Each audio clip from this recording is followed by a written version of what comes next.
Rainbow hospital సమర్పించు Sukhibhava. Rainbow hospital for women and children, Hyderabad, ఇప్పుడు విజయవాడలో కూడా. Powered by Star Hospitals. Brings back your smile. Road number 10, Banjara Hills.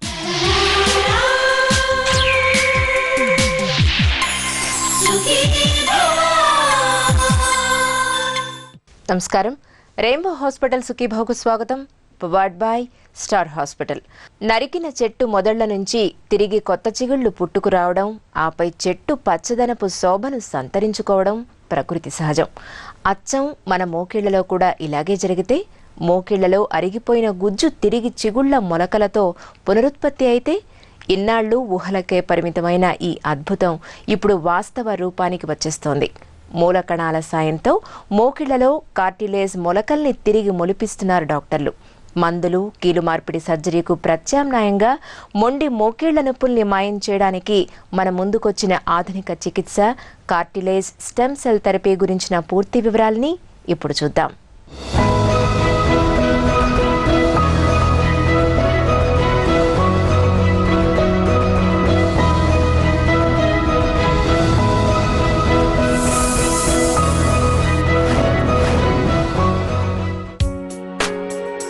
కొద్ది దూరం నడవడం, కాసేపు స్థిమితంగా కూర్చోవడం, సులువుగా పైకి లేవడం, చకచక మెట్లెక్కడం.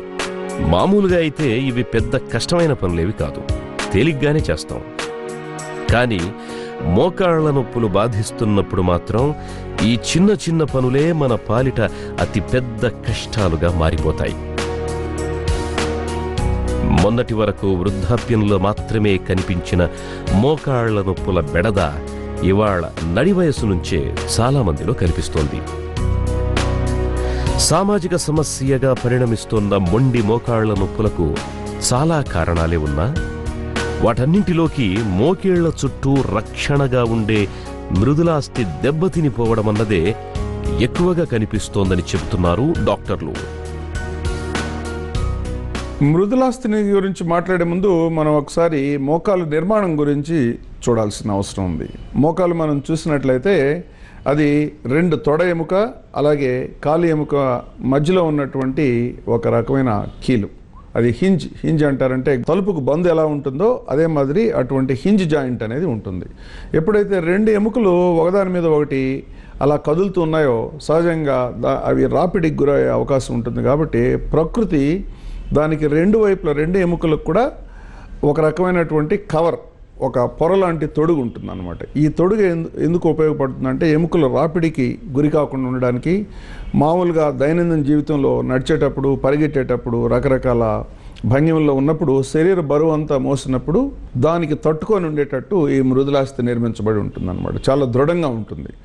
అయితే వయసు పెరిగే కొద్దీ వాళ్ళకు ఉన్నటువంటి జన్యు పరిణామం ప్రకారం కానీ, వంశపారంపర్యంగా ఉన్నటువంటి కొన్ని లక్షణాల వల్ల కానీ, అలాగే శరీరంలో బరువు ఎక్కువైనందువల్ల కానివ్వండి, ఇతరత్ర కారణాల వల్ల కానివ్వండి, అక్కడ ఉన్నటువంటి ఇన్ఫెక్షన్ లాంటి ఏదైనా జబ్బు రావడం వల్ల కానీ, అలాగే ఏదైనా గాయాల బారిన పడి అక్కడ దెబ్బతిన్నందువల్ల ఈ మృదులాస్థి అనేది అరుగుతూ ఉంటుంది, అలాగే దెబ్బతింటూ ఉంటుంది.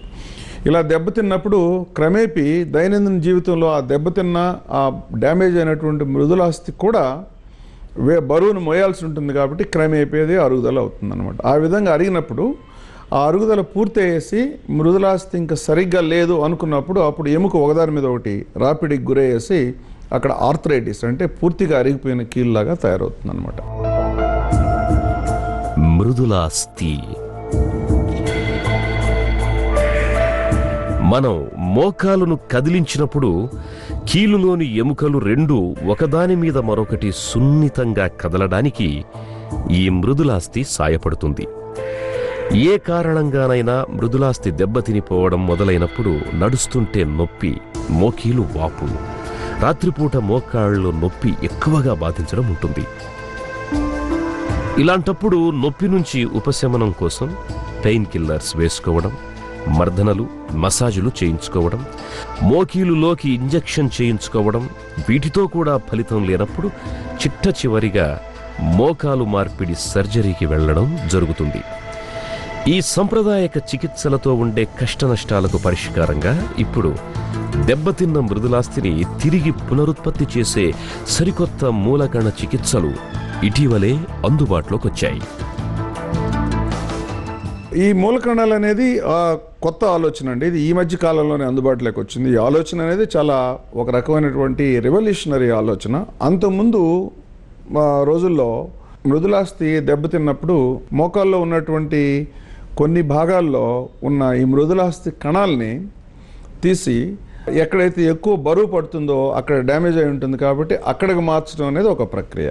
అలాగే ఇంకా తర్వాత ప్రక్రియ మోకాల్లో ఉన్నటువంటి మృదులాస్థి కణాలని కొన్ని తీసి ప్రయోగశాలలో దాని సంఖ్యని రెట్టింపు చేసి కల్చర్ ద్వారా దాన్ని చాలా వేల రెట్లు రెట్టింపు చేసి తర్వాత ఇంకొక ఆపరేషన్ ద్వారా మళ్ళీ ఆ కణాలని అక్కడికి పంపించినట్లయితే అవి మృదులాస్థిని రిపేర్ చేసే ఆలోచన కూడా ఉంది. కొంతవరకు విజయవంతం సాధించారు డాక్టర్లు, సైంటిస్టులు ఈ భాగంలో.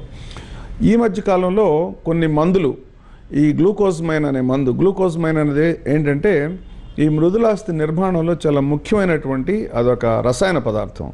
ఆ రసాయన పదార్థాన్ని ఇతరత్ర తయారు చేయడం కానీ అలాగే కొన్ని అదర్ సోర్సెస్ ద్వారా దాన్ని తీసుకొని చాలా కాలం ట్యాబ్లెట్స్ రూపంలో దాన్ని తీసుకున్నట్లయితే ఈ గ్లూకోజ్మైన్ వెళ్ళి అరిగిన కీల్ని రిపేర్ చేస్తున్న దాంట్లో కొంతవరకు నిజం ఉంది. కాకపోతే ఇవి సాధారణంగా బయలాజికల్ ప్రోడక్ట్స్ అంటే రసాయన పదార్థాలు కాదు కాబట్టి దానివల్ల నష్టం అనేది ఏం లేదు. అవి కూడా కొంతవరకు పనిచేస్తాయి. మోకీళ్లలో గుజ్జును తిరిగి మొలకెత్తించే మూలకణ చికిత్స గురించిన మరిన్ని వివరాలని తెలుసుకునే ముందు ఒక చిన్న విరామం తీసుకుందాం.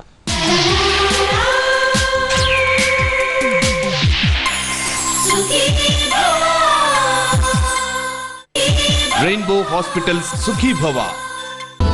రెయిన్బో హాస్పిటల్ సుఖీభవకు తిరిగి స్వాగతం. Powered by star hospital.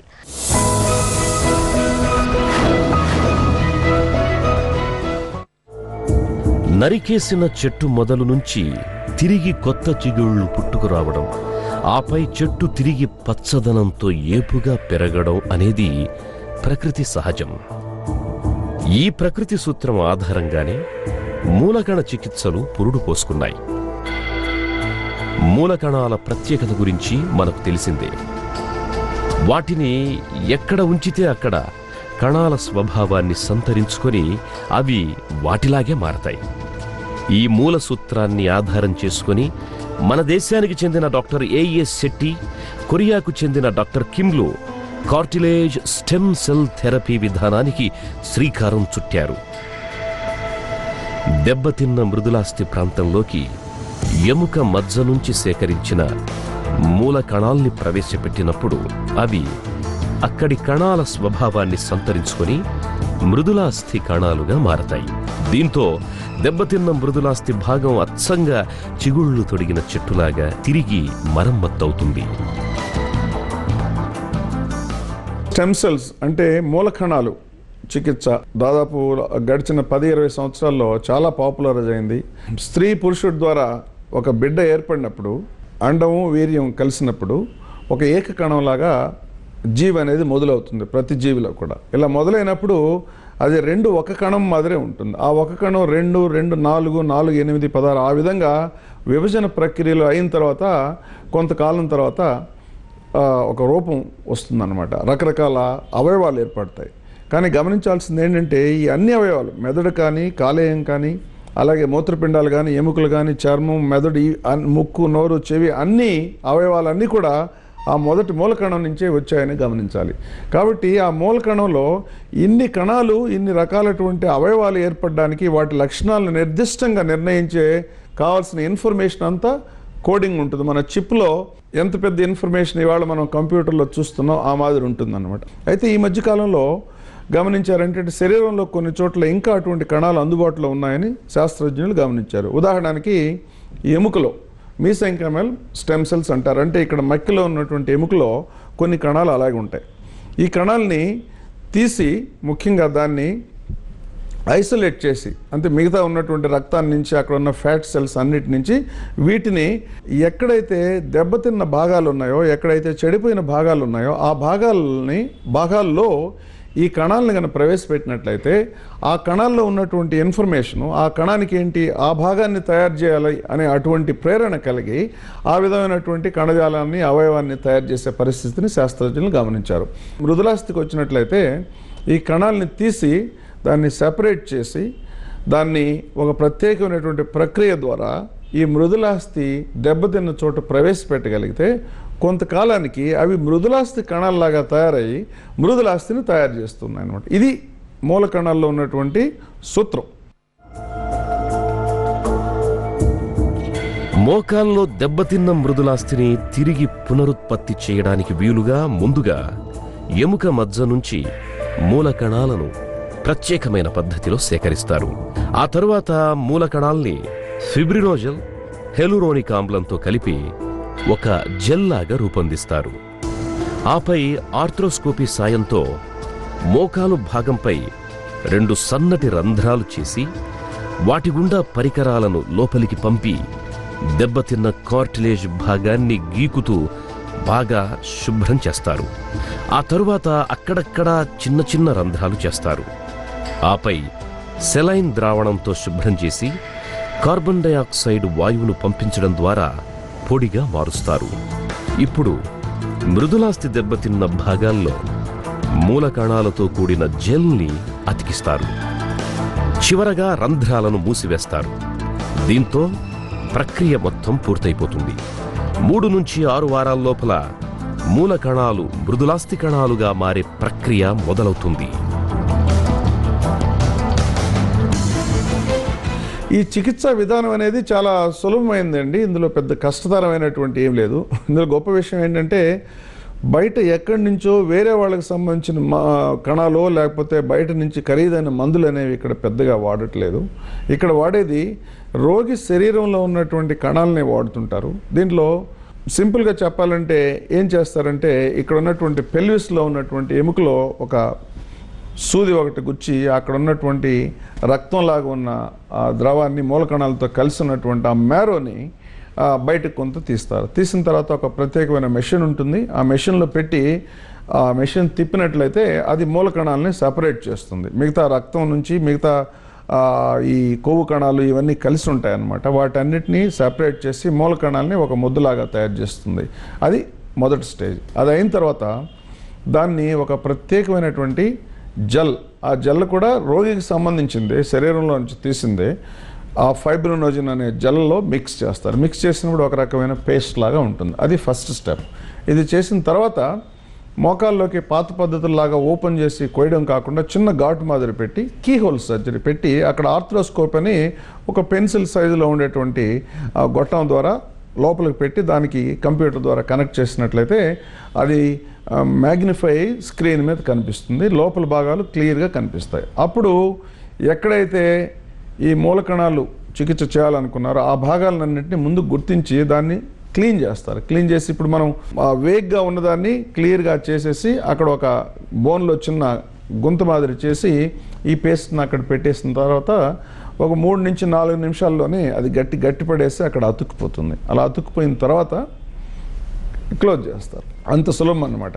అయితే పేషెంట్ని కొద్ది రోజుల పాటు దాని మీద పూర్తి బరువు పెట్టకుండా నడవాలి అని చెప్తూ ఉంటారు. ఎందుకంటే ఈ మూల కణాలు పూర్తిగా డెవలప్ అయ్యి పూర్తిగా కార్టిలేజ్ అంటే మృదులాస్థి కణాలను లాగా మారడానికి కొంత సమయం పడుతుంది. ఆ సమయం వరకు ఆ మోకాల పైన ఎక్కువ ఒత్తిడి లేకుండా నడవాలి. హాస్పిటల్లో ఒక్కరోజు ఉంటే సరిపోతుంది.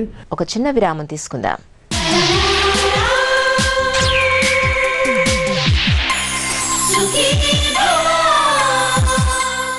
రెయిన్బో హాస్పిటల్ సుఖీభవకు తిరిగి స్వాగతం. Powered by star hospital.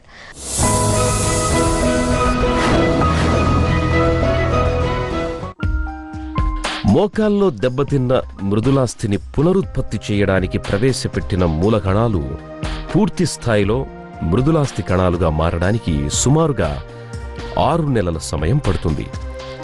మొదటి 3 వారాల్లోపే మృదులాస్థి భాగంలో కొంత స్రావాలు, రక్తం వంటివి ఊరతాయి. 6 వారాల్లోపు టైప్ 2 కొల్లాజన్, ఇతర ప్రోటీన్ పదార్థాలు తయారవుతాయి.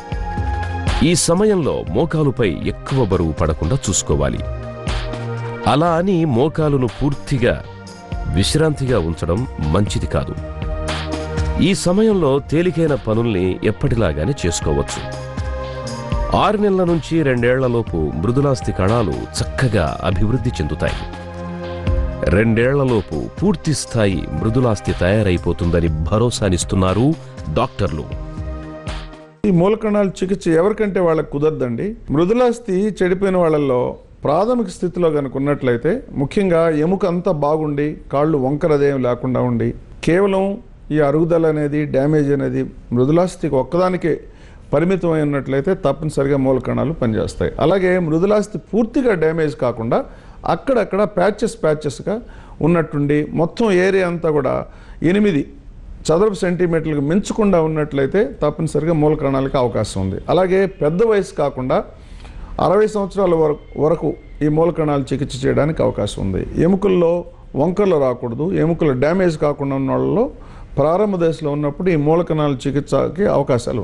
నా ఉద్దేశంలో ఈ మూలకణాలు అనేవి కేవలం మృదులాస్థికే కాకుండా దీని అప్లికేషన్ చాలా చోట్ల వస్తుందని నా అభిప్రాయం. ఇందాక చెప్పినట్టు గుండె డ్యామేజ్ అయితే, గుండె కణాలు దెబ్బతిన్నాయో లేకపోతే కాలేయ కణాలు దెబ్బతిన్నాయో లివర్ దెబ్బతిన్నాయో వీటన్నిటిలో కూడా ఈ మూలకణాలని ప్రోగ్రామ్ చేసి 3D ప్రింటింగ్ అంటారు. అంటే ఆ కాలేయమో లేకపోతే మూత్రపిండం షేప్ను తయారు చేసి ఆ షేప్లో ఈ మూలకణాలను వరుసలుగా పేల్చినట్లయితే అది మూత్రపిండాన్ని తయారు చేసే పరిస్థితి వస్తుంది త్వరలోనే నా అభిప్రాయం. ఇప్పటికీ ఆ దిశగా చెవి లోబ్యూల్ని ఆల్రెడీ తయారు చేశారు. అంటే చెవి షేప్ని ఆ స్కెఫోల్డ్ని తయారు చేసి దాంట్లో అంచెలంచెలుగా వరుసలుగా లేయర్స్గా మూలకణాలను వేసిన తర్వాత అదే రోగికి సంబంధించినటువంటి చెవి తయారైంది. కాబట్టి ఇటువంటి ఆర్గాన్ రీజనరేషన్ అనేది కూడా భవిష్యత్తులో వస్తుందని నేను ఊహిస్తున్నాను. మోకాళ్ల నొప్పులతో బాధపడే వారందరికీ ఈ మూలకణ చికిత్స అనుకూలంగా ఉంటుందా అంటే కాదనేదే సమాధానం. ముఖ్యంగా మోకాల్లో కీళ్లరిగిపోయిన వాళ్లకి మూలకణాలతో చికిత్స చేయలేం. అయితే మృదులాస్థిలో సమస్యలుండి కీళ్లరిగిపోవడాన్ని తొలి దశలోనే గుర్తించినప్పుడు మూలకణాలతో చికిత్స చేయడం వల్ల సానుకూల ఫలితాల్ని పొందవచ్చు. అలాగే 75 ఏళ్ల వయసు వరకు ఎముక మధ్యలో నాణ్యమైన మూలకణాలు లభించే అవకాశం ఉంటుంది. కాబట్టి ఆ వయసు వరకు మూలకణ చికిత్సల్ని చేయడానికి అవకాశం ఉంది. ఇక పూర్తి స్థాయి ఫలితాలు వచ్చే వరకు ఎన్నిసార్లైనా మూలకణాలను మృదులాస్థి భాగంలోకి ప్రవేశపెట్టే అవకాశం ఉండడాన్ని మూలకణ చికిత్సల్లో ఉన్న అతిపెద్ద సానుకూలతగా చెప్పుకోవచ్చు. మన దేశంలో ఇది ఇప్పుడిప్పుడే మొదలైందండి. మన దేశంలో కూడా రీజనరేటివ్ మెడిసిన్ అంటారు. అంటే ఇంగ్లీష్లో రీజనరేషన్ అంటే పునరుత్పత్తి. చూడండి, చాలా చక్కటి పదం. ఉన్నదాన్ని మళ్ళా పునరుజ్జీవం చేసి దాన్ని పునరుత్పత్తి చేసి యథాస్థితికి పూర్వస్థితికి తీసుకురావాలనే అటువంటి ఆలోచన. కాబట్టి దీన్ని రీజనరేటివ్ మెడిసిన్ అని ఒక కొత్త విభాగమే తయారైందన్నమాట. ప్రపంచం మొత్తంలో చాలా దేశాల్లో ఒక అసోసియేషన్ లాగా ఫామ్ అయ్యారు. ఆ అసోసియేషన్లో కూడా ఏవి చేయొచ్చు, విధి విధానాలు ఏంటి, ఎలా చేయాలనేదే కాకుండా ఎప్పటికప్పుడు ఈ విజ్ఞానాన్ని ఒకరికొకరు పంచుకుంటూ ముందుకెళ్ళడం జరుగుతుంటుంది. మన దేశంలో అయితే ఈ మధ్య కాలంలోనే ఇది మొదలైంది. మనకి ఇక్కడ హైదరాబాద్లో మొట్టమొదటిసారిగా మూలకణాలు మృదులాస్థికి ఒక 4 నెలల క్రితం ఇక్కడ చేయడం జరిగింది. 2 డాక్టర్లు ఈ విధానంలో కొత్త పద్ధతిని కనిపెట్టడంలో మొట్టమొదటిసారిగా ప్రపంచంలోనే చేశారు. అందులో ఒక ఆయన భారతదేశానికి చెందిన వ్యక్తే, డాక్టర్ శెట్టి అని. ఆయన సహచరుడు ఇంకొక ఆయన డాక్టర్ కిమ్ అని కొరియా నుంచి. వీళ్ళిద్దరే దీన్ని పేటెంట్ చేసి దీన్ని కొత్త విధానాన్ని కనుక్కొని దాన్ని కొత్త విధానం, నూతన విధానం అని చెప్పి దాన్ని రిజిస్టర్ కూడా చేశారు. అలాగే వాళ్ళు డెవలప్ చేసినటువంటి జెల్లో అత్యంత ప్రతిష్టాత్మకమైనటువంటి FDA సంస్థ అమెరికాలో వాళ్ళు కూడా దీనికి అనుమతి ఇచ్చారని అంటే దాంట్లో నిజాయితీ ఉంది, అది ఖచ్చితమైందని కూడా నిరూపణ జరిగింది. వాళ్ళు దాదాపు 450 మందికి ఇటువంటి ప్రక్రియ చేసి ఒక ప్రపంచంలోనే ప్రతిష్టాత్మకమైనటువంటి ఒక journal of bone and joint సర్జరీలో దీన్ని పబ్లిష్ చేసి దీంట్లో ఉన్న నిపుణుల మన్నన కూడా పొందారు. కాబట్టి ఆ టెస్టులన్నింటినీ ఇవి దాటుకొని ప్రాక్టికల్గా వచ్చింది. రాబోయే రోజుల్లో తప్పనిసరిగా అది ఇంకా ప్రాచుర్యం పొందుతుంది. మృదులాస్థి కణజాలాన్ని తిరిగి పునరుత్పత్తి చేస్తూ మోకాళ్ల నొప్పుల నుంచి విముక్తి కల్పించే మూలకణ చికిత్సలకు ఇప్పుడిప్పుడే ప్రపంచవ్యాప్తంగా ప్రాచుర్యం దక్కుతోంది. ఈ విధానానికి FDA అనుమతితో పాటు సర్జికల్ ఇన్నోవేషన్ అవార్డు కూడా లభించడంతో మన దేశంతో పాటు అనేక దేశాలు కార్టిలేజ్ రీగ్రోత్ స్టెమ్ థెరపీలపైన పెద్ద ఎత్తున దృష్టి పెడుతున్నాయి. మూలకణ చికిత్సలకున్న సానుకూలతల దృష్ట్యా ముందు ముందు మనకు మోకీలు మార్పిడి చికిత్సల కన్నా మోకీళ్లలో తిరిగి చిగుళ్లను మొలిపించే మృదులాస్థి మూలకణ చికిత్సలే ఎక్కువగా కనిపిస్తాయి అనడంలో ఎలాంటి సందేహమూ లేదు. మూలకణాల సాయంతో మోకీళ్లలో అరిగిపోయిన గుజ్జును తిరిగి ఎలా పునరుత్పత్తి చేసి మొండి మోకాళ్ల నొప్పుల మాయం చేసే కార్టిలేజ్ స్టెమ్ సెల్ థెరపీ గురించిన ప్రత్యేక కథనాన్ని చూశాం కదా. తిరిగి రేపటి సుఖీభవలో కలుసుకుందాం.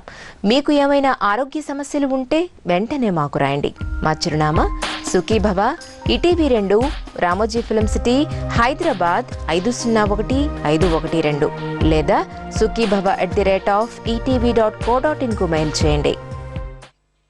మీ ఆరోగ్య సంజీవిని సుఖీభవ కార్యక్రమాన్ని ఇప్పుడు www.youtube.com/etv2india లింక్ ద్వారా వీక్షించండి.